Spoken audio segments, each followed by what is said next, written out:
赵天麟甲中国籍女子的婚外情，因为牵涉到国安争议，恐惊毋是替选就会当来准过。讲民进党真有可能会甲开除党籍。赖清德嘛，过一届来强调，讲袂为着缺席的立委来牺牲着党的原则。赖清德甲党员来话话，这个言行都要遵守规矩，爱守本分。赖清德今仔日的行程是带着子弟兵赖品如到新北市的金山庙寺来拜拜。清德！带子弟兵赖品如到新北金山祈福，赖清德继续拜访基站。同一个时间，嘛登去万里的老厝，验过赵天麟婚外情的风波继续炭烧。虽然伫第一时间宣布退选，验过风声讲，恐惊毋是干那退选这么简单。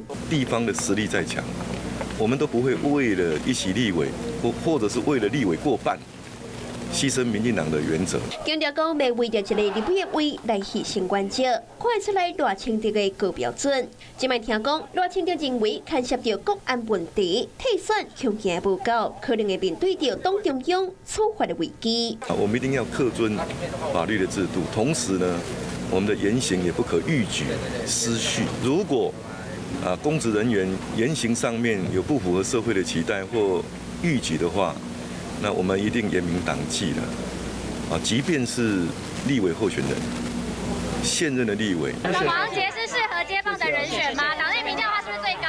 上面来者无明讲，验过赵天麟的政绩，互民进党的选情受到考验。看明赖清德到基站辅选，民进党立委赖品如是对调调，为着将这区守护掉，赖清德亲身搁再担任竞选总备主委来抢救。